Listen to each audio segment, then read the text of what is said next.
इस बार हमारी टीम ने खोज के लाया है चंद्रमा के 10 ऐसे खुलासे जो आपको रोमांचित कर देंगे। नंबर 10। चंद्र ग्रह नहीं बल्कि उपग्रह है। ग्रह और उपग्रह में फर्क होता है। चंद्रमा धरती का एक उपग्रह है। इसी तरह शनि, बृहस्पति और प्लूटो आदि ग्रहों के भी उपग्रह अर्थात चांद है।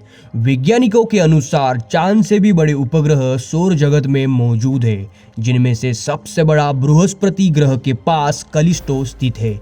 इसके अलावा शनि का टाइटन और ईओ भी चंद्रमा से बड़े हैं।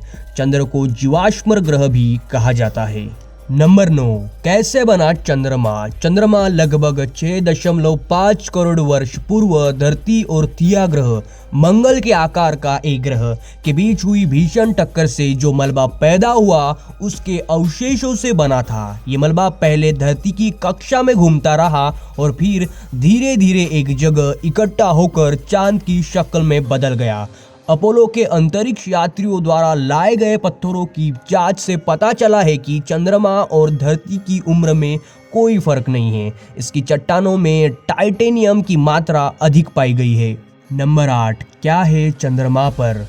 चंद्रमा की खुरदुरी सतह पर बेहद अस्थिर और हल्का वायुमंडल होने की संभावना व्यक्त की जाती है और यहाँ पानी भी ठोस रूप से मौजूद होने के सबूत मिले हैं। हालांकि वैज्ञानिकों के अनुसार यह वायुमंडल विहीन उपग्रह है।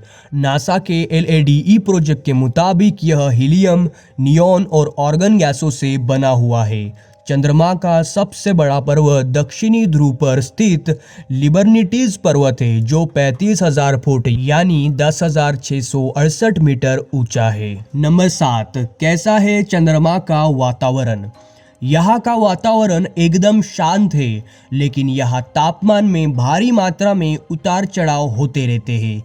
चंद्रमा की सतह पर धूल का गुब्बार सूर्योदय और सूर्यास्त के समय मंडराता रहता है। वैज्ञानिकों के अनुसार इसका एक कारण अणुओं का इलेक्ट्रिकली चार्ज होना हो सकता है। ऐसा सूर्य वाली दिशा में ही होता है। यहाँ की धूल चिपचिपी है, जिसके चलते वैज्ञानिकों के उपकरण खराब हो जाते हैं। यदि कोई अंतरिक्ष यात्री वहां जाएगा तो उसके कपड़ों पर धूल जल्दी से चिपक जाएगी और फिर उसे निकालना बेहद मुश्किल होता है। दूसरी ओर चंद्रमा के पिछले भाग की धूल के मैदानों को शांति सागर कहते हैं, जो अंधकारमय है। चंद्रमा पृथ्वी की एक परिक्रमा लगभग 27 दिन और 8 घंटे में पूरी करता है और इतने ही समय में अपने अक्ष पर एक घूर्णन करता है।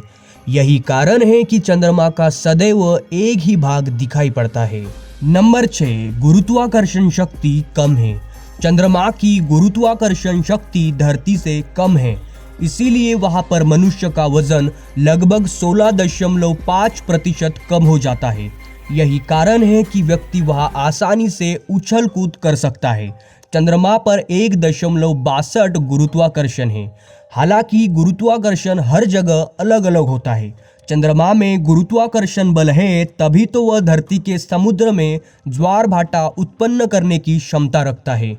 नंबर 5। एक दिन हमेशा के लिए छुप जाएगा चांद। वैज्ञानिक ऐसी संभावना व्यक्त करते हैं कि चंद्रमा हर वर्ष धरती से 3.77 सेंटीमीटर दूर होता जा रहा है। एक निश्चित दूरी होने पर चंद्रमा धरती की परिक्रमा करने में 28 दिन की बजाय 47 दिन लगाएगा। यह भी आशंका व्यक्त की जा सकती है कि यदि चांद इस तरह से ज्यादा दूर होता जाएगा तो धरती की गुरुत्वाकर्षण शक्ति और कक्षा से दूर होकर अंतरिक्ष में खो भी सकता है। ऐसे में धरती पर दिन महज 6 घंटे के लिए रह जाएगा। नंबर 4। काला आसमान। धरती पर से हमें आसमान नीला और सफेद जैसा दिखाई देता है, तो उसका कारण है कि धरती पर 70% से ज्यादा जल है जो रिफ्लेक्ट होता है। इतनी अधिक मात्रा में जल होने के कारण धरती का वायुमंडल भी साफ और स्वच्छ है, लेकिन चांद पर ऐसा नहीं है। वहां पर धूल उड़ती रहती है और पानी ठोस रूप में कहीं कहीं पर ही मौजूद है। ऐसे में वहां अधिकतर समय आसमान काला ही दिखाई देता है। नंबर 3। चंद्रमा से धरती को निहारना। पूर्णिमा के दिन हमें चांद बड़ा और सुंदर दिखाई देता है। इसमें एकदम चमकदार सफेद रंग होता है, मतलब चमकीला चांद। धरती से चंद्रमा का 57% भाग ही देखा जा सकता है, लेकिन चांद पर जब खड़े होकर आप धरती को देखेंगे तो वह पूर्णिमा के चांद से लगभग 45 गुना ज्यादा चमकीला और नीला दिखाई देगा। और ये भी है कि यह अपने मौलिक आकार से 4 गुना बड़ा भी दिखाई देगा। मतलब यह कि चांद से धरती को देखेंगे तो अब तक चांद पर जितने भी गीत, कविता और गाने लिखे गए हैं वे सभी धरती के सामने फीके पड़ जाएंगे। नंबर 2, विपरीत होता है ग्रहण। धरती पर जो सूर्य और चंद्र ग्रहण हम देखते हैं, यदि वह चांद से देखेंगे तो वो विपरीत दिखाई देंगे। मतलब यह कि पृथ्वी पर अगर चंद्र ग्रहण लगेगा तो वो चांद पर सूर्य ग्रहण होगा। नंबर 1, चांद के पत्थर धरती पर। चांद से लाए गए 3 छोटे छोटे पत्थरों की पिछले साल अमेरिका के न्यूयॉर्क में नीलामी हुई। नीलामी में पत्थर $8,50,000 करीब 6 करोड़ रुपए में बिके। इन्हें 1970 में चांद पर भेजे गए रूसी लूना 16 मिशन के दौरान हासिल किया गया था। शुरुआत में ये तत्कालीन सोवियत संघ के अंतरिक्ष कार्यक्रम के दिवंगत निर्देशक सर्गई पाव्लोविच कोरोलेव की पत्नी के पास थे। इन्हें पहली बार 1993 में नीलाम किया गया था। कहते हैं कि नील आर्मस्ट्रांग भी चांद से पत्थर लाए थे। अगर ये वीडियो पसंद आए तो लाइक, शेयर, सब्सक्राइब करना ना भूले। जय हिंद।